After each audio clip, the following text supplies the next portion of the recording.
Hello, I'm Alden Ferguson, and I run the Burtonwood Association, which has been going since 1998. The idea of the association and our mission is to uphold the memory of the men and women who served there, military and civilian, from 1939 through to closure in 1993. We have a very active association. We have a heritage centre, which is based at Gulliver's World in Warrington. And we have a quarterly magazine, which I edit, called the Burtonwood Times, which is full of historical information as well as up-to-date information about what the association is doing. Now, RAF Burtonwood was probably the largest and the most active military air base in Europe during World War II. And my role is to do my best to share the information which I've collected over many years. The files behind me are full of material on Burtonwood, and this is only scratching the surface. I have boxes and boxes of more information. So today I'm going to talk about the satellite bases which Burtonwood controlled right from the very beginning.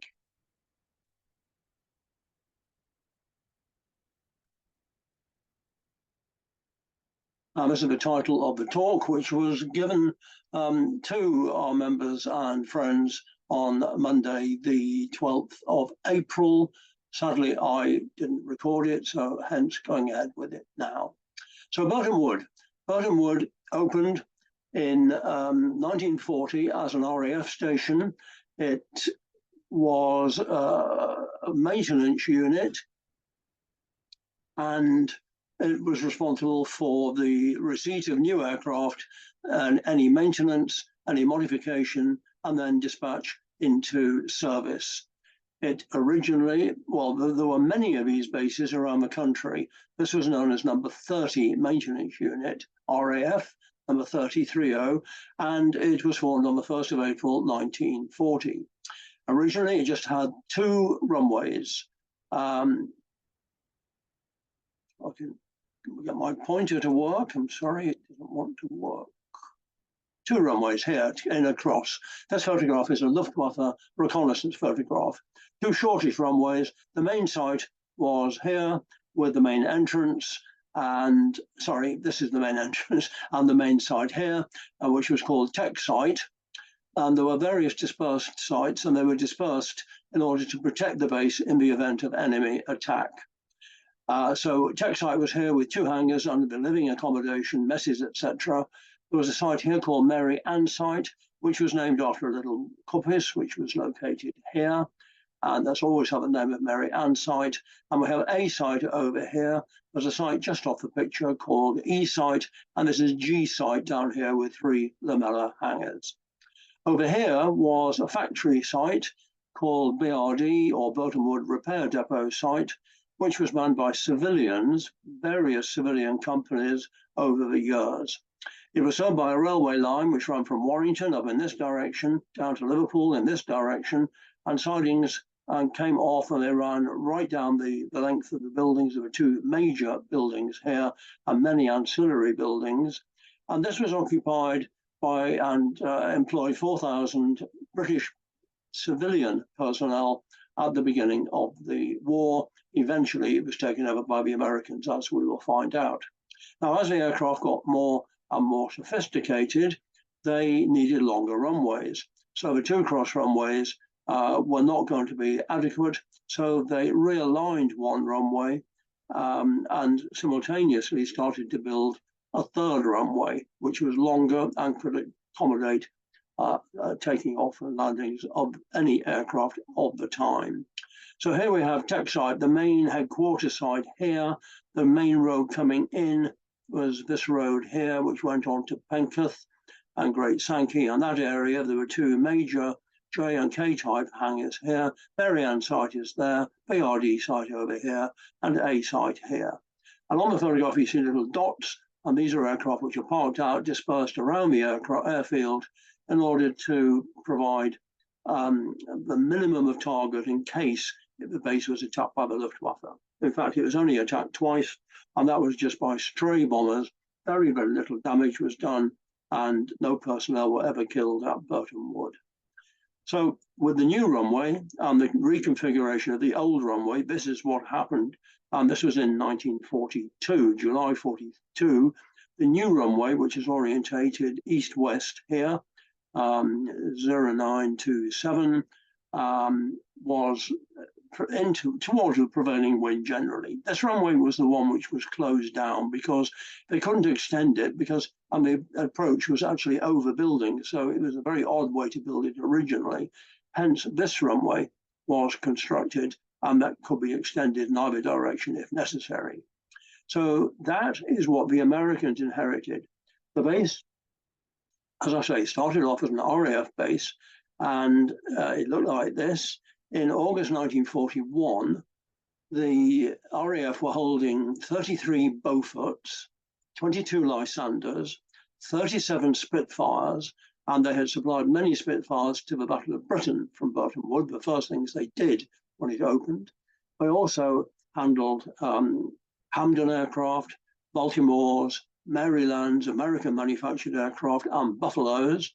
And this is one of the reasons why it was chosen by the Americans, because it already had experience in dealing with American aircraft. Also in this stage, in August 41, there were Swordfish aircraft on the airfield and Ansons, quite a mix. So the third runway was opened in 1943, and the Americans knew that they were going to be entering the war at some point, and American military came over to Britain before Pearl Harbor, and they looked at many sites and determined that Burtonwood was probably the best site for the headquarters for the support and maintenance of the whole of the 8th Air Force in the UK. So they took over the tech site here, Site 2 down here, which had a hospital, etc. Living sites down here, Site 1 there was a living site, A site was there, E site was there, and to orientate you, the motorway now, the M62, runs this way to Liverpool. The photo is looking north, this way towards the M6 and Warrington, and Burtonwood Road, which during the war was called Cow Lane, is this road here, and the junction 8 on the motorway is there, with the Burtonwood services located here. So that's to orientate you. Now we're going to move on now to the satellite bases because this place got so big. So initially the maintenance unit, although the airfield was fairly small, they were really worried about German attack, not bombing attack. So they took over 3 satellite stations. Knowsley Park, which was literally in the park of Knowsley House, which was Lord Derby's home, and 2 down in Shropshire, one at Hodnett and one which was called Ollerton. Again, they were satellite landing grounds, and in many cases, these were areas of stately homes with huge grounds, which were taken over to be used for parking and dispersing aircraft to keep them as far away from enemy attack as possible. It's odd that they took over the 2 down in Shropshire, but they did. And so that was the fact. There were 3 of them. This is a map of Knowsley Park, which is just off the East Lancashire Road, going towards Liverpool. It was number 49 satellite landing ground. There were about 100 altogether. And the house was here, but in the park there was an area of flat land, so they created a grass runway, and in the trees they hid the aircraft. The first aircraft to come from Burtonwood to here were Vickers Wellington bombers, the twin-engine bomber, and they were so short of parts that they flew the aircraft in from Burtonwood, dispersed them into the trees, and then took the propellers off because they were so short of propellers. They took the propellers back to Burtonwood by road, put them onto another Wellington, and flew it in. So in the end, you'd have 50 aircraft at least parked in the trees in this area to discourage and minimize the loss of any enemy attack. In July 1942, it was taken over in October 41, but it was passed on to number 48 maintenance unit at Harden, which is also known as Broughton or British Aerospace Chester, which is still open and they manufacture the wings for Airbus aircraft there now. So in July 1942, as the Americans began to arrive, they lost the use of this satellite because they didn't need it anymore. This is Knowsley Hall, the Earl of Derby's home, which the grounds of which the park was in. One of the other sites down in Shropshire was Hodnett. There was Hodnett Hall up here. The land for the landing area was here, where the aircraft could land. Extended a little bit that way. It was all grass, and they would only land once, be parked into the trees. These were dispersals here and all around here. And then when they were ready to fly them out, they'd fly them back to the home base. It was very close to Turnhill and Stoke Heath, the maintenance unit at Stoke Heath. And eventually it was handed over to a different maintenance unit at Lichfield.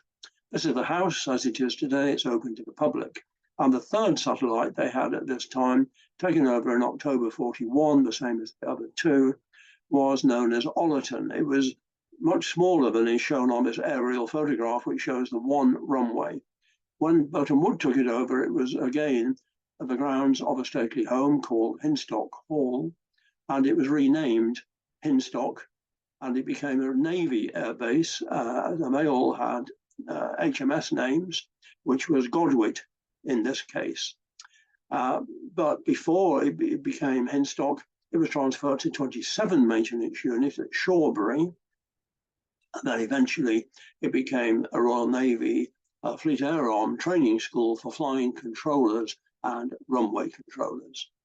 The house is here, and I think it was used as the officers' mess by the Fleet Air Arm, and it was so badly damaged that it was demolished in 1955.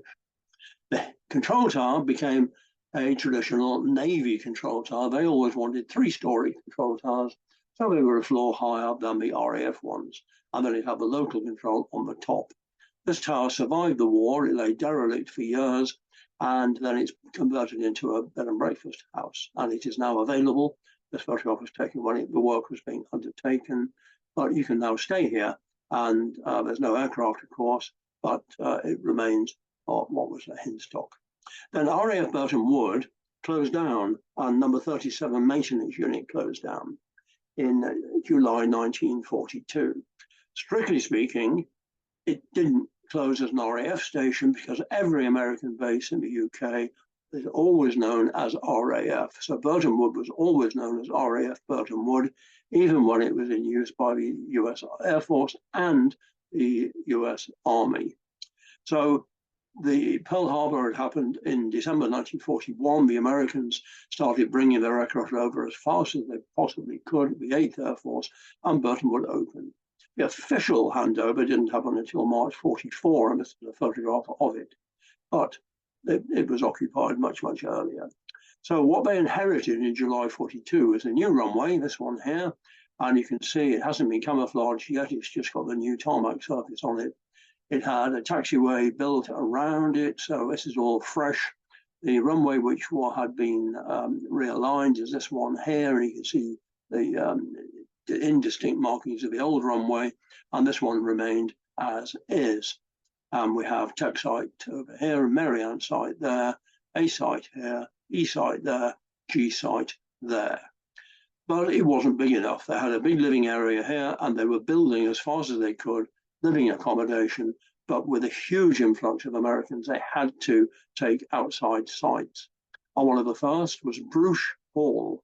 And this was a site which had probably, we're not 100% sure, but we're pretty sure, was provided for workers in the munitions factories located immediately to the east of Warrington. And they were all built to a similar pattern. They all had this theatre, a very substantial brick theatre, and a series of timber huts, or different types of huts around it. And they were named. This was Bruce Hall, as you can see, and it was located to the east side of Warrington, down here.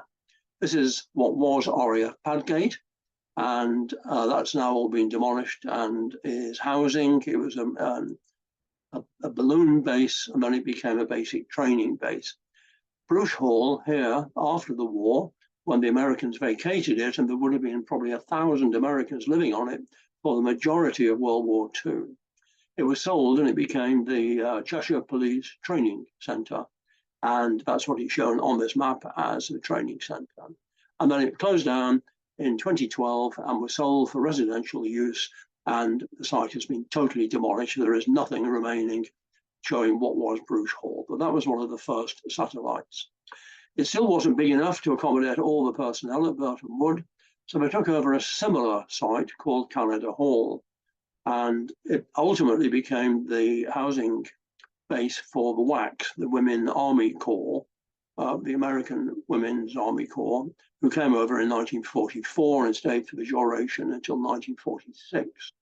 And there was a series of huts like this, the photographs taken from the top of the theatre building, and they were linked by a corridor which also contained the toilets and the showers and the baths, etc. there. Heating was fairly basic, but it was from a central boiler house and piped by these overhead pipes. So the photographs show the buildings as it was, and these are a mixture of WACS on the base after 1944. And a later aerial photograph shows the hutted camp here. The main building is here with the, which was the theatre building, and then subsequently it became a teacher training college after 1946. And these are accommodation blocks for the students, and they also use the wartime accommodation. And then on the right-hand side is the building which was the theatre, and it became the Northwest Media Centre, and it's still in use as such. So that was two of the four similar living sites spread around Warrington. One was called Marbury Hall to the south, which was used for about 18 months as living accommodation, and the guys were trucked by bus and truck backwards and forwards to the base every day. And another one called Dam Head Hall, D-A-M Head Hall. And between them, over 4,000 personnel were based on these sites, with them being this one, Canada Hall, and Bruges Hall being retained until the end of the war. Then another site not far away was in Southport. And this wasn't actually controlled by Burtonwood, but the Palace Hotel was a huge Victorian hotel located in Birkdale, just off the beach. This is the sea here. And also the Cheshire Lines Railway running from Lord Street through to Cheshire via Aintree is running here parallel to the sea. And there was a station here which was called Birkdale Palace Station. So the hotel had its own railway station. The next stop to the right was Lord Street, Southport, and the building is still there, but it's now a hotel. Now, this building was requisitioned as one of many, many by the United States Army Air Force, and it became a headquarters for Base Air Depot Area, BADA. And the commander of BADA was Brigadier General Isaac Ike Ott, OTT. And that's him on the left there. He was in charge, and Base Air Depot Area was responsible for the importing and maintenance and support of all American aircraft in the UK and later in Europe. Initially set up at Birkdale, but then to move to Burtonwood.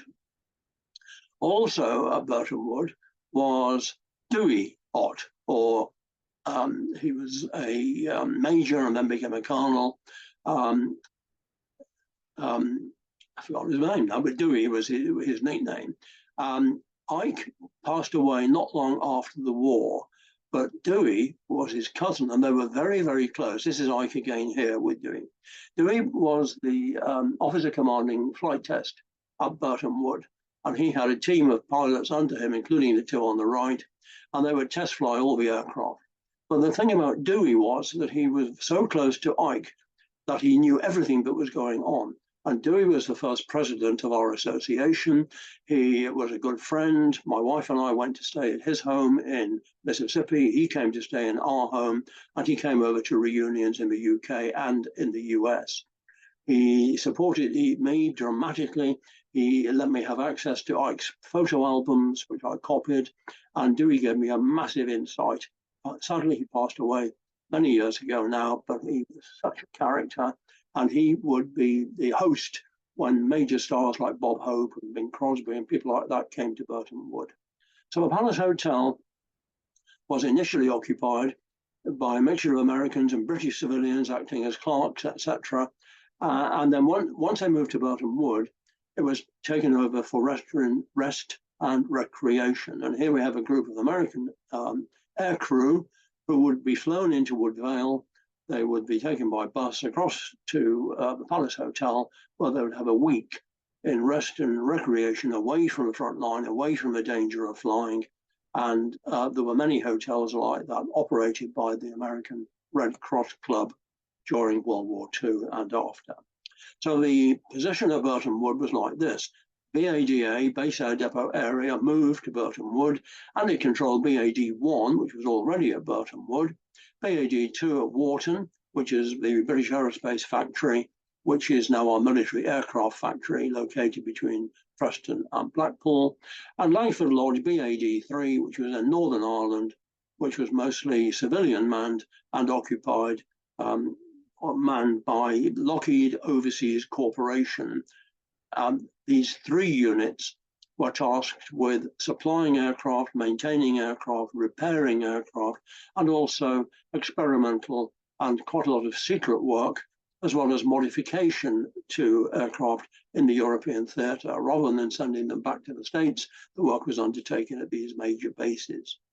Warton, look, part of Warton is like this. There was a series of flight sheds, but there were hangars greatly extended to become factories. The place has now been extended dramatically, but you can just see the wing of the aircraft, which took this aerial photograph. It was the second base to Burton Wood, and at its peak, it had almost 15,000 personnel on it. In 1945, there were 9,000 there. At the end of 1945, it was beginning to run down. So that's where Warton is located, not terribly far from Burton Wood. The rest and recreation from there would be Blackpool, more than Preston, Blackpool being the seaside resort. So a large base. Langford Lodge was on the edge of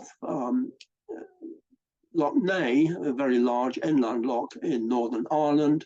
It was manned by Lockheed. There were 5,000 personnel on site, of which 1,500 were local civilians and Lockheed civilians. They undertook a lot of experimental work, a lot of modification work. They modified some of the Mosquitoes for American use, as did Burton Wood. These are Lockheed Lightnings, which passed into the base. They would be prepared for service and then sent out to the active squadrons. And as Burton Wood developed, it got bigger and bigger and bigger, and its role supporting all these different units became massive. So by the later part of the war, these bases were the satellite bases belonging to Burton Wood. Now, I just haven't got time to go through them all, but they're a mixture. Some of them are bomb storage sites. Some of them were chemical weapon sites, but fortunately they were never ever used. But they had them just in case the Germans did actually use them. There were other sites like Stansted, for instance, and towards the end of the war, the output of aircraft, excuse me, was greatly exceeding the losses. But they wanted to keep up the production of aircraft. New aircraft were constantly coming into Burton Wood. The bombers would be flown in, the B-17s and the B-24s, and the smaller aircraft would come as cargo on ships and aircraft carriers. And they would go to Speke to be reassembled and Burton Wood to be reassembled, got ready for service, and then shipped out. So in 1945, they were producing far more B-17s than were needed. So to keep the morale up and to keep the workforce working full stream, 24 hours a day, 3 shifts, as soon as they were ready, they flew them down to Stansted, and they stored them at Stansted, and they took them from Stansted as and when they were needed. Some places, some of you will recognize Barham, for instance, which became a nuclear weapon storage base after the war, and places like Melton Mowbray, Barnham, Wortley, in Yorkshire, and Braybrook were all ammunition stores. They also had quartermaster truck companies, who were organizations with a large number of vehicles used for transporting any type of equipment around the country. We didn't have proper transport aircraft during the war. So we used the railways a lot, but they were being disrupted by enemy bombing. They were in use for every possible purpose. And the Americans did use the rail system. There was a comprehensive one in the base, but they also needed the truck companies. One of them was based at Poynton, and I have a limited amount of information on Poynton, although today, as I record this, I've just received a lot of new information, which I'll be sharing with you at a later date. But Poynton was located adjacent to Woodford Airfield at Manchester, sadly now being totally reconstructed, but it does have an amazing museum on it, the Avro Centre. This unit had 500 personnel from Burtonwood, and it had a quartermaster truck unit and many other units on it, and it was used for transporting goods around the country. Another site, which was ideal for storage, were racetracks and race courses, and Burtonwood took over both Haydock Park and Aintree for storage. You can see on the bottom photograph items stored out on the central area beyond the course.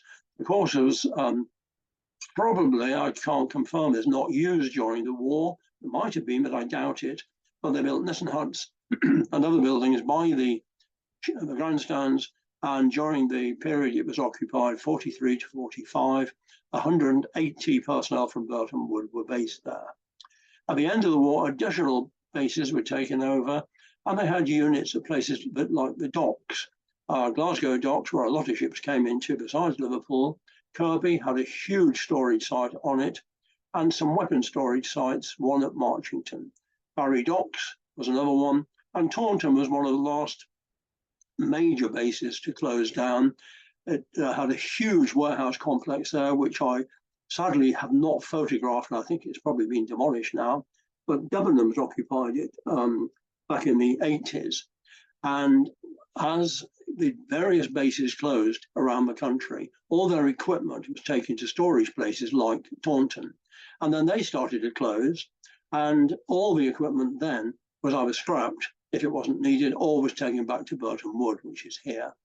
And at Burtonwood, a huge amount was scrapped, but a lot was also sent back to the States. Honington had a sub-base there. It was a major maintenance and support base. It was ancillary to Burtonwood, and the output was dramatically smaller than Burtonwood, but it was still a very important place. But I mention it because many sources claim it was the last American base in the UK to close, and it wasn't, because Burtonwood closed in 1946, in fact in June 46, well after the time that Honington closed. So Burtonwood was left by the British, and this is how it looked. It was huge, it had the runway, it had massive living sites. Not only did it have Site 1 here, capable of accommodating over 1,500 personnel, but off the picture to the right, we'll see them in a minute, were Sites 4 and 5. Site 2 down here had been extended, had a hospital, large officers' club, etc. Another site down here. The newer runway was only 3 years old when it was closed down, and it was taken over by the RAF. They took it back. But in 1948, the Cold War started, and here is a plan showing what the Americans inherited. The main runway was here. It was 5,600 feet long, still long enough for the largest aircraft at the time. These are Sites 4 and 5, the living sites.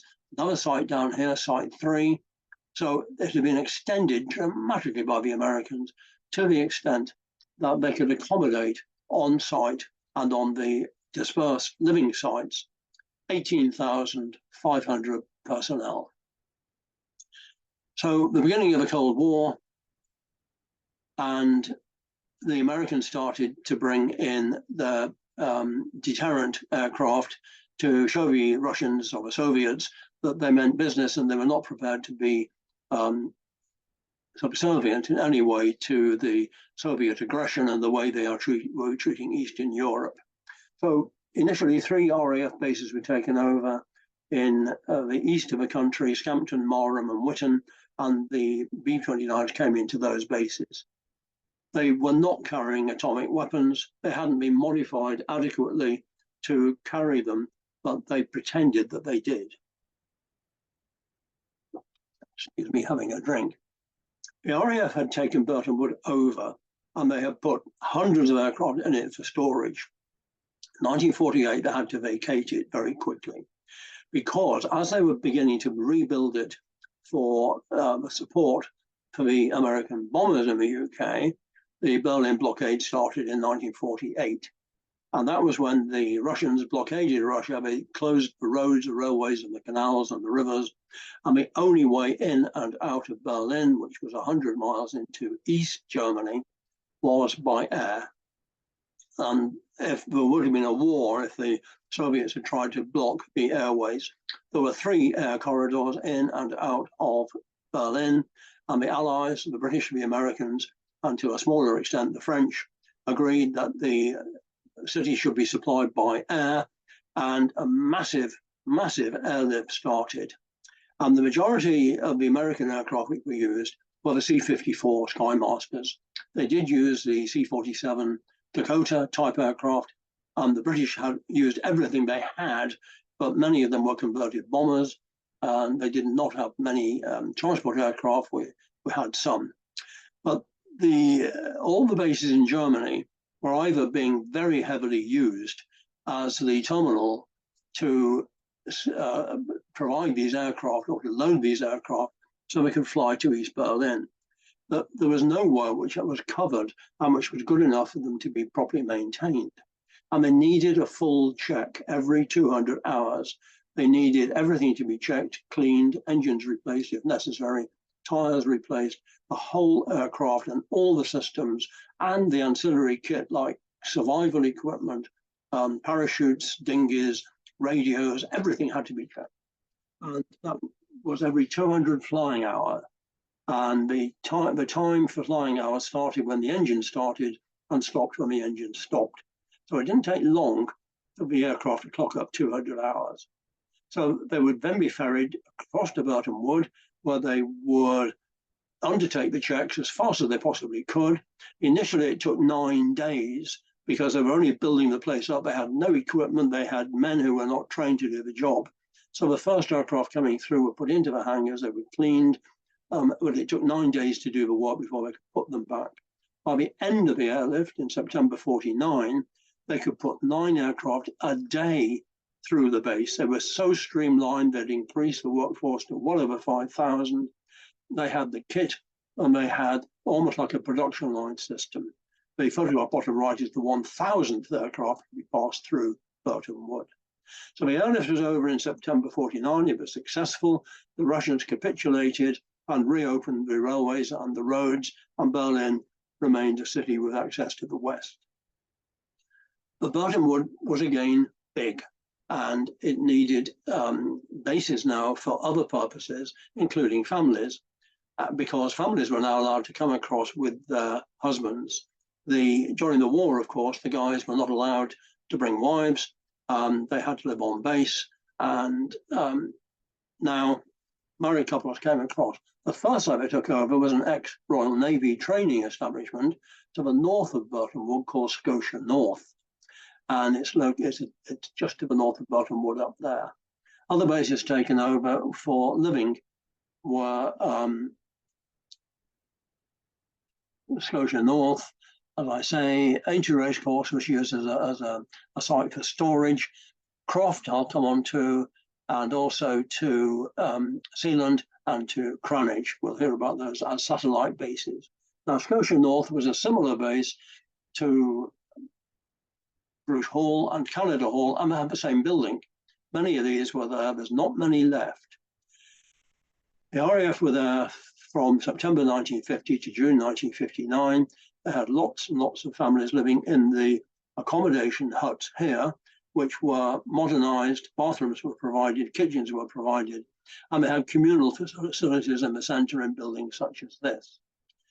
This photograph is taken after 1959, when it was taken over as a local community hall.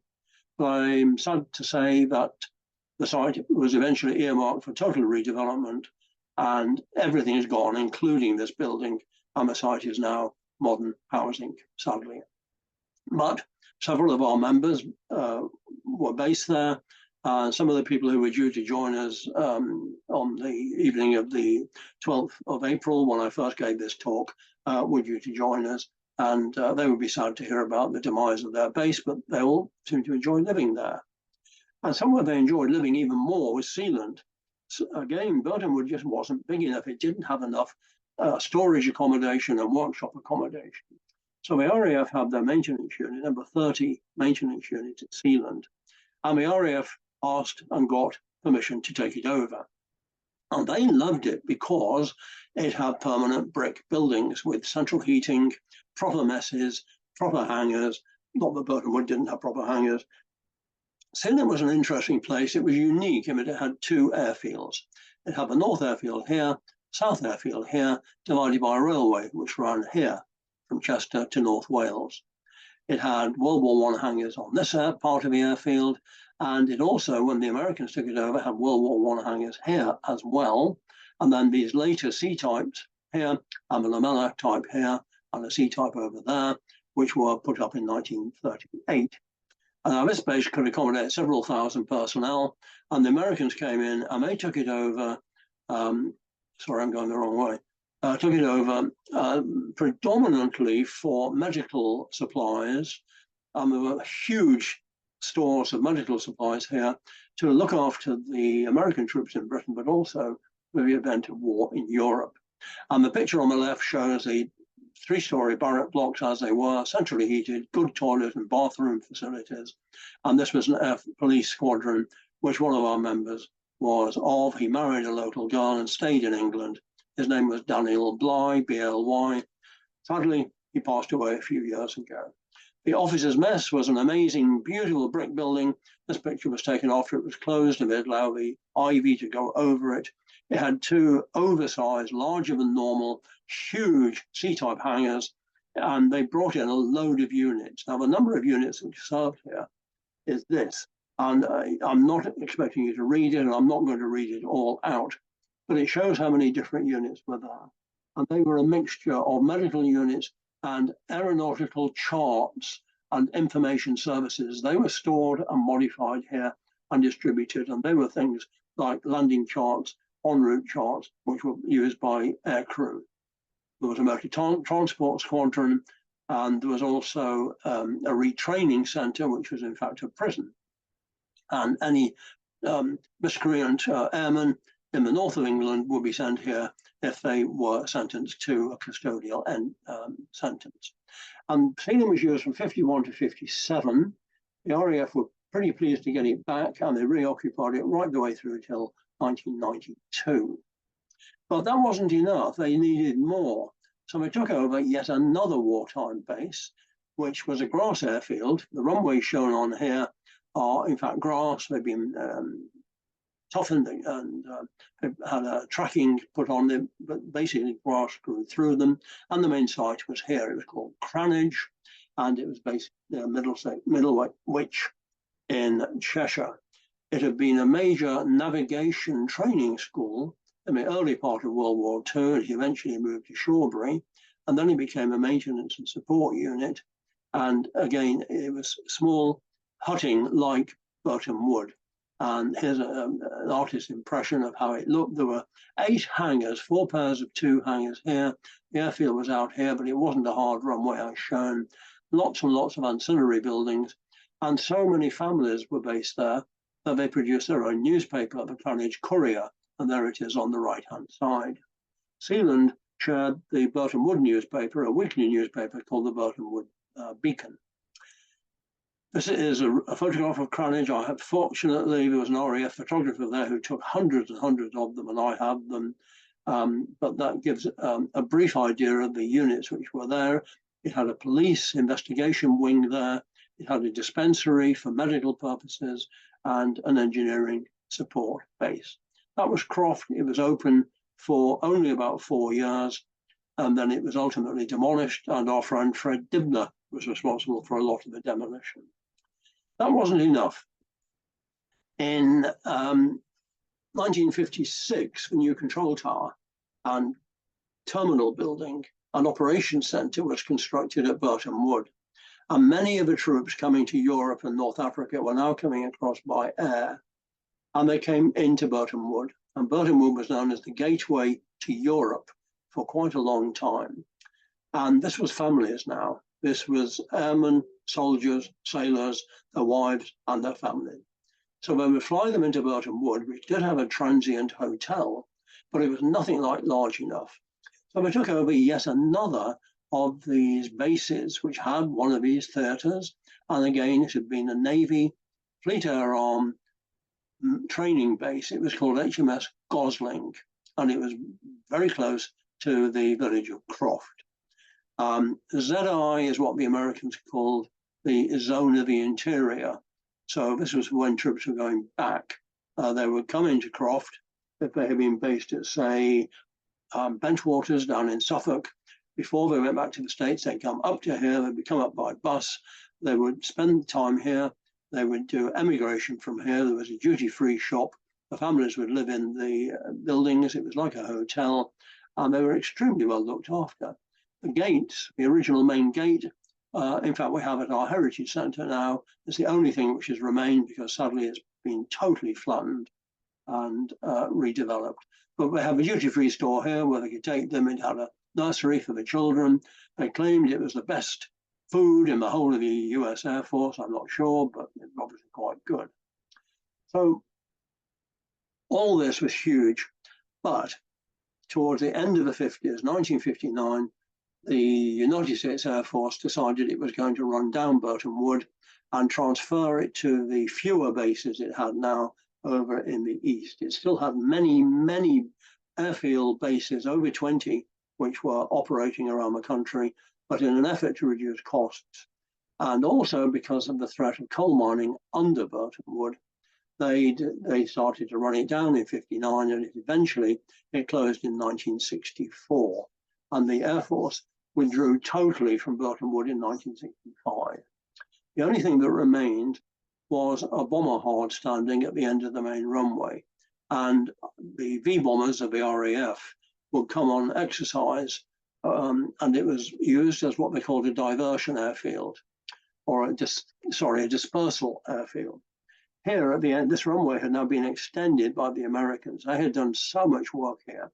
During that period of time, from 49 to 59, they extended the runway from 6,000 feet to 9,000 feet. They built Header House, 47 acres, over 2 million square feet of warehouse storage. Now, that only opened in 1957 and virtually closed down in 59.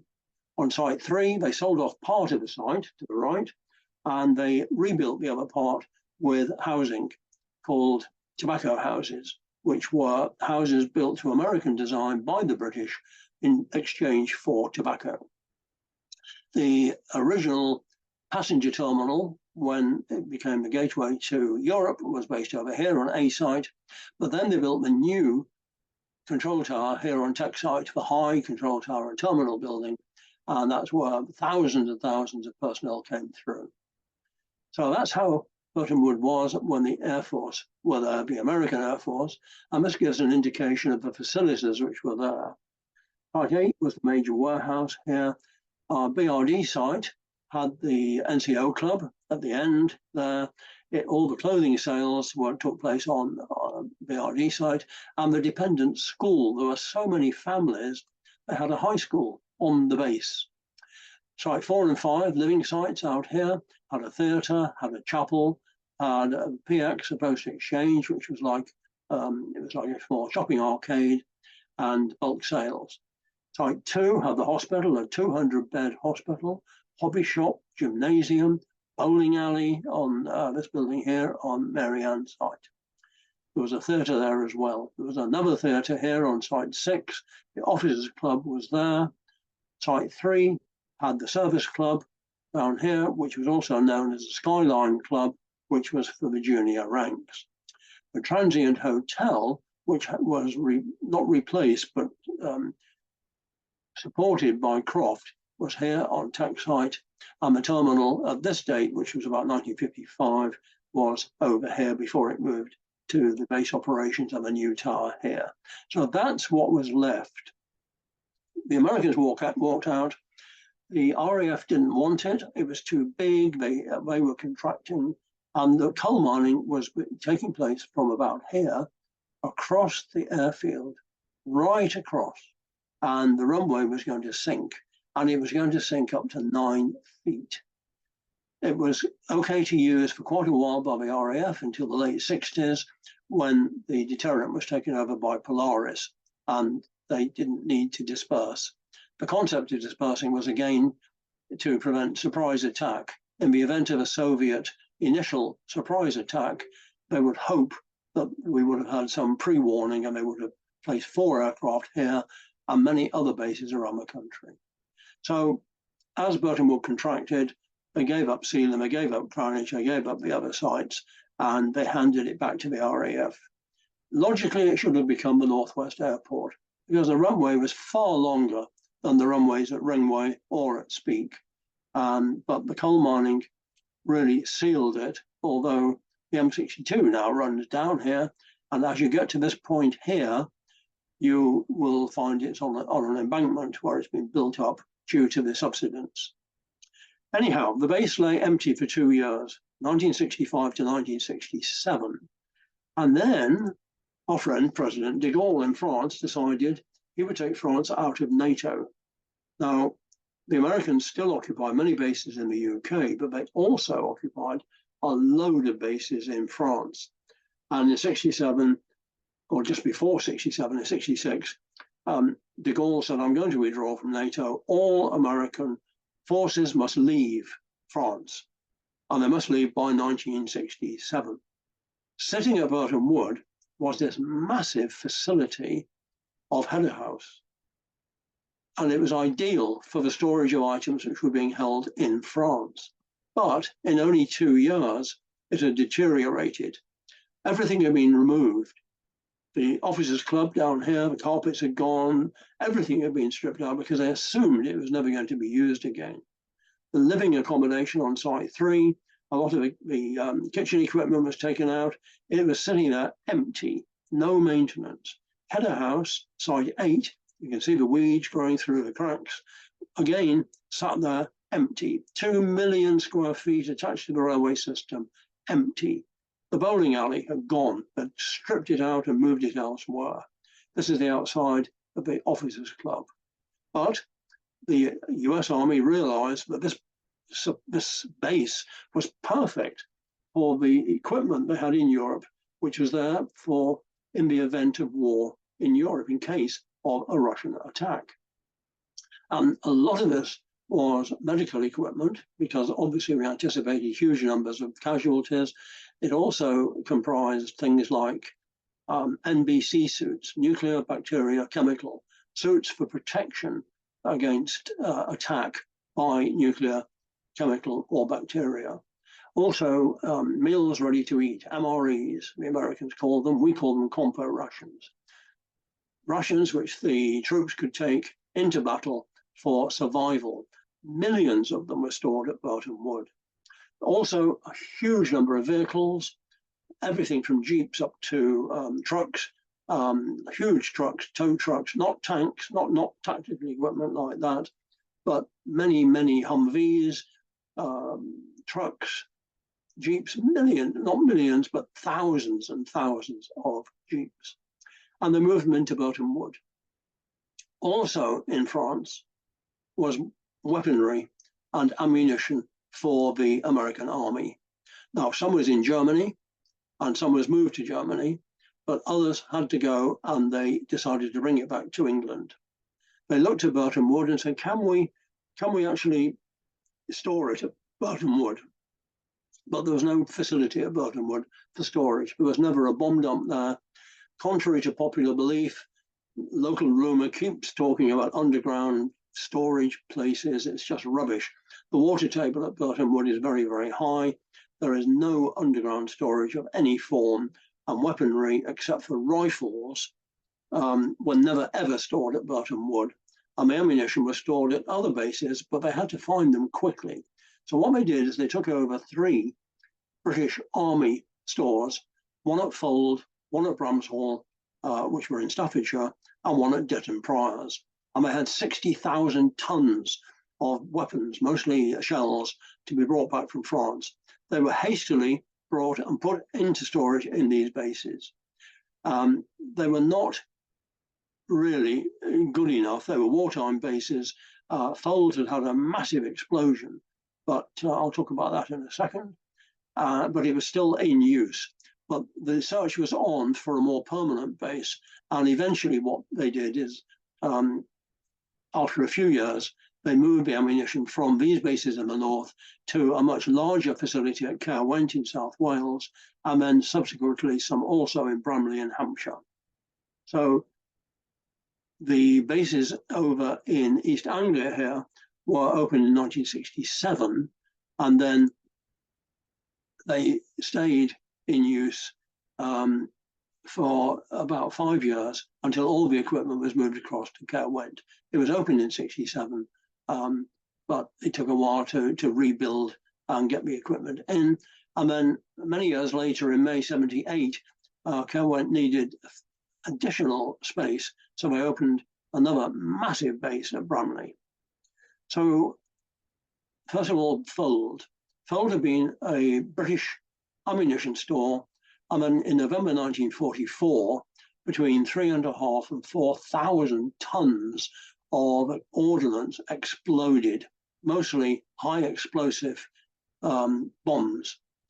It included also an awful lot of other ammunition, including 500 million rounds of rifle ammunition.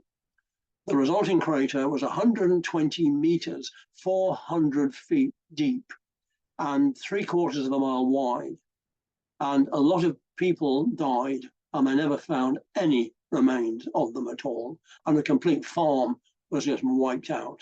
There is water in the depression, which the crater caused, still there, but the space was so big that part of it was still usable. And those photographs are taken at Fold. There are American photographs taken in the 60s. And the banner here talks about emptying Fold in September 71. They were taking the equipment out in 71 to go to Caerwent. So Fold was a very important place, put in use. I love the sign on the left, warning, beware loud bangs. Fortunately, there weren't any seriously loud bangs. The one on the right shows the tunnels where the ammunition was stored. And this is a picture also at Fold, where he is standing on a train on wagons, and they are storing weapons under cover at Fold. So Fold was taken over for almost 10 years before it moved. The second base was Bramshall. Not a terribly good original photograph, top left, but it covered an area going way out, almost to the top of this photograph. There were individual storage silos, many of them surrounded by earth. Here was the main site, and other sites down here. And the picture on the right, you can see ammunition being stored almost in the open air. It wasn't a good place. And there wasn't any tunnels here, but there were storage facilities like this. Again, a railway system, a comprehensive railway system, but it was pretty basic buildings, and it wasn't good enough. It didn't meet NATO standards or American standards. Ditton Prior was a very similar place in Shropshire, and it covered all this area. There were bunkers here, which again were concrete, surrounded by earth embankments. So if one exploded, it was partially protected, and they hoped the explosion wouldn't go to another. Covered many, many acres. The site is still in use by the British Army as a TA training centre. And Ditton Priors had a large railway system as well. And here are pictures taken there of items in storage and there. Back at Burtonwood, we had Header House, the huge site with a railway link which came in down here and came right up the side of Header House, and there was a loading dock at the top end here. And the army poured the materials in, but it wasn't big enough. They very soon had equipment stored outside all over the place. It was just gigantic. But at the same time, the motorway was going to be built on the main runway. The buildings out on the airfield were beginning to deteriorate, and the army had far fewer personnel. They also employed a lot of British personnel who lived locally. So initially, they didn't occupy these living sites out here. They didn't need them for the accommodation. They didn't need the hangars on the north side of the runway, and they didn't really need this site, but they did use it for a short while. The BRD site, they did need the housing on Site 3, they did need the hospital over here was closed down, there weren't enough personnel to use it. The messes over here were closed down, and everything consolidated onto this site and to Site 3, until eventually this is where the army shrank to. Part of BRD site had been destroyed by a fire, which this map here determines. Now the motorway had been built down the main runway. Burtonwood Road crossed at junction 8. When it was first built, there was no junction. The junction came later. And the motorway service area, which is very much still there, is there. And then slowly over the years, the whole site began to be demolished, except for this site. And the army came in, and they occupied several other locations. Coming back to the satellite scenario, they occupied Caerwent for weapon storage, also Bramley, which isn't shown on here. But in addition to that, they had 2 hospital sites at Kirk Newton in Scotland, Chessington in South London, and they had a marine base at Hythe. So I'll go through these individually, and we'll start with Caerwent. This is the map of Caerwent, which was occupied from 67 right through to close down in 93. Again, they didn't need many Americans. It was storage of weaponry. And of course, it had a very substantial fence around it and a lot of British MOD police to guard it. 262 personnel, including 132 British. And a railway link coming in. This is a railway link which came in here, and then branch lines going off to all different parts of the site to the different weapon storage areas. And from the air, it looked like this. It was 1,580 acres, nearly 1,600 acres. The fence all the way around the outside, 7 miles, gives you an indication. There were 12 miles of railway on this site. It was all standard gauge, 4 foot, 8.5 inches, standard gauge railway, and 29 miles of road. You can see all the roads on it. The railways don't show up quite so well. And it was a major site. It was opened before the war by the Navy, the Royal Navy, as a propellant factory, and it had a lot of buildings which were ideal for weapon storage. It had a very substantial headquarters building on the right, and the main gate on the left. It was wooded, it was a very pleasant site, and it was huge. There was a helipad, and for a long, long time, the communication between Burtonwood and here was by helicopter. Then the second ammunition store was Bramley in Hampshire. I show you, it was actually located here between Reading and Basingstoke.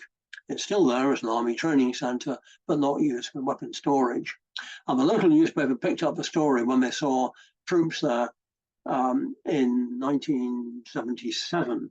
What's going to happen? Are the Americans coming back? And yes, they did, and they occupied it. 397 personnel on the site. Again, many were British. And the location of Bramley was on the railway line. Reading is this way, going north. Sorry, no, it's not. This is down towards Southampton, and Reading is north, going up this way. And the railway line is still there, still in daily use. And all these other lines are railway tracks. And it was huge. It was taken over. Hundreds and hundreds of tons of weaponry was stored here, and most of it was moved by train. Before it closed, they gave some trips on in fact, what they used was a London Underground train, underground railway carriage towed by a diesel engine, and they gave enthusiasts a trip around the site. Sadly, I wasn't aware of it, I didn't do it, but a book is imminently going to be published, which I have on order. I'm waiting for it to come, and I'm looking forward to reading the history of this base. So that was Bramley and the ammunition storage, weaponry, bombs, shells, that sort of thing, never, ever, ever stored at Burtonwood. There was never the facility. Then Hythe down here is on Southampton Water, down in Hampshire, RAF Hythe, and it was originally the Supermarines aircraft factory. They built supermarine seaplanes there, and at the beginning of the war, they built Spitfires there until it was bombed by the Germans, so they had to move them away. This became a marine facility for the US Army. Now, I'm running out of time, so I'll quickly go through this. Essentially, the US Navy were responsible for taking equipment by sea around the world for the Army and for the Air Force if it wasn't going to be flown. But the Army had the responsibility for unloading the ships, not the Navy. So they needed a fleet of barges and tugs and cranes and equipment to be able to do that job. So if Britain was going to be supported or replenished from the States, then they needed this fleet. It would probably also be partly used for taking equipment from Burtonwood across to Europe in the event of war. So the manufacturers here, they had a huge floating jetty coming out. And for many years, they had another floating jetty which was positioned here. When I went, and I'm still looking for an aerial photograph of it, there was it was half a mile long, and it was a floating jetty like this, which could support any of the facilities which they needed there. There is a ship here, which I'm going to show again here. There it is against that jetty. And the original landing stage would run from here right the way through across top of the jetty out to here. Now, this ship was called the American Cormorant, and it was unusual in that it brought other boats and ships across from the Americas. And it would carry them as deck cargo, but it could semi-submerge. And here it is in the submerged position, here it is in the raised position. And they floated boats like this, tugs, barges, etc. They would float them onto the ship, and then they would empty the ballast of water, and it would regain full floating, and that's the way it could travel across the Atlantic. It saved having to crane things on and off and became self-sufficient. And this is the sort of equipment they had. They had barges, they had amphibious vehicles such as this, and they had tugs, and they had lots of them. And here they are inside the building. They were stored mostly dry with all the ancillary equipment in the cabinets and the cases in front. They're on rails. Those rails make it slide sideways to the jetty at the end, and they would, at periodic intervals, float them into the water, put them into full working order, make sure everything worked, and then bring them back, store them high and dry, so they were available for instant use if required. The value of it was about £15 million. The newspapers used to pick it up and talk about it, the silent fleet just sitting there in the event of war. It's been moved away. I would imagine some of it is in Italy now. Where the rest of it went to, I'm afraid I don't know. There is a suggestion that some parts of the jetties are still here in the UK, possibly in Portsmouth. So that was Hythe down on Southampton Water. The buildings have now been civilianised, and they're used for the maintenance of private yachts and boats. Then we go on to the medical facility and what we call dry base hospitals. And the American Air Force, the American Army took over Chessington, which had been opened in 1940 as number 2 balloon centre for barrage balloons for the protection of London. It was known as RAF Hook, because Hook is one of the places close by, as is Chessington. In 1946, it became an RAF rehabilitation centre and moved it to Headley Court in 1985 when it was offered to the United States Army. And the United States Air Force already had several locations. And in fact, they had 2 major hospitals, dry base hospitals in the UK, not shown on this map, but one was Upwood in Cambridgeshire here, and the other one was Little Rissington in the Cotswolds here. And they were ex-RAF stations where in the hangars were complete hospitals all set up for the event of war, but no personnel. The Army looked at several sites, which are these sites on here, which were RAF bases which were going to be given up. And sadly, Swinderby and Newton were given up many years ago, and both have now been totally redeveloped. Swinderby, there is nothing left. Newton, there's bits left, but they're in a terrible condition. Anyhow, the Army, based at Burtonwood, took over, first of all, Chessington and later Kirk Newton. And Chessington was a huge base Some of the hangars have been demolished by the time we took them over, but the buildings have been used by the Air Force as a rehabilitation centre for personnel who've been injured in service in the RAF, and it contained everything. It was a 1,000-bed emergency general hospital, and the core equipment included operating theatres, central material services, radiology, intensive care, emergency medical treatment, x-rays, pharmacy, dental. And this just shows that the wards were here, there was food service over here, clinics where people could come and go to be looked after, x-ray labs, intensive care units. It was an amazing place. The front gate had the sign US Army, underneath Royal Air Force, Chessington. Excuse me. Inside, it was fully equipped. It had the beds, it had all the equipment, it had the medical equipment, it had the operating theatres, a gymnasium, a lot of materials in store. And the vital statistics were these: provide hospitalisation for 100 intensive care, 600 intermediate and 300 minimal. It included 6 operating rooms and 8 major X-ray systems. It had a fleet of vehicles, and when staffed, and that would be Americans coming over from the States, there would be a total of 707 authorised personnel. The location was chosen because it was between Heathrow and Gatwick. And so the Americans would be flown in to staff it to Heathrow and Gatwick, and the injured, they assumed, would also be flown in to those bases and then sent by road across to Chessington. It was empty except for the occasional, they did have exercises, they did bring it into operation and prove that it could work and make sure that it was ready for immediate service if and when needed. Fortunately, it was never needed.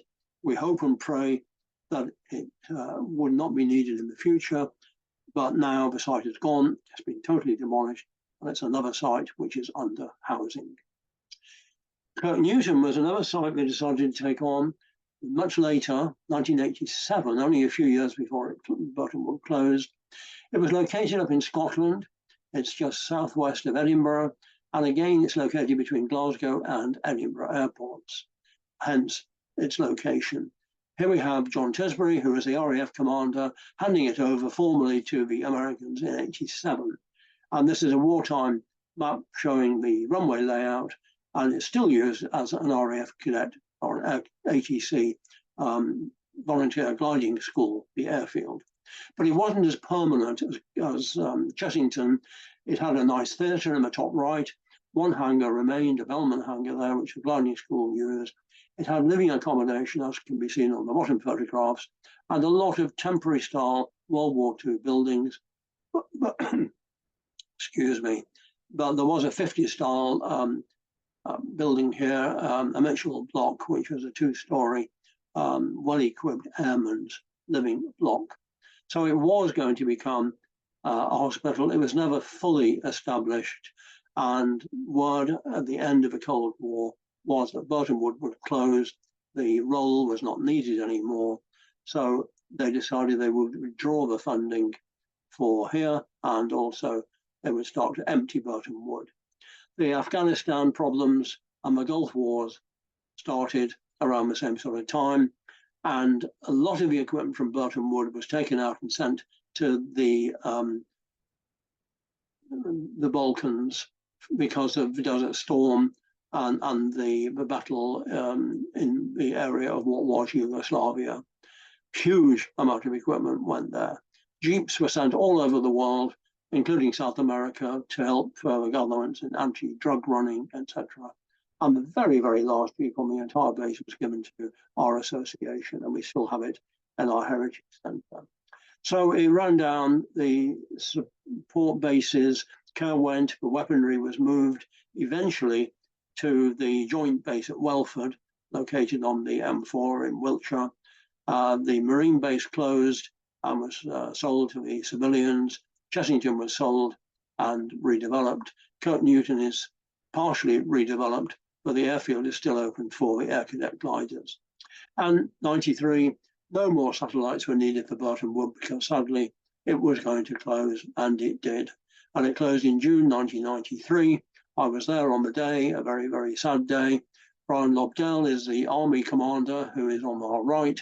And I was in touch with Brian only last week. He's coming over to England very shortly, and I'm hoping we're going to meet up. The RAF commander was a token commander because the real one had been posted away already. And the flags, both the RAF flag and the Stars and Stripes, were folded, and the Stars and Stripes were presented by the American Army and the RAF to the then Mayor of Warrington. There it is in his hands, and he is going to take it back to Warrington Town Hall. It sat in the Town Hall for a long, long time in a glass case in the main entrance lobby, and then eventually Warrington gave it back to us for our Heritage Centre, and it is now on display in the Heritage Centre.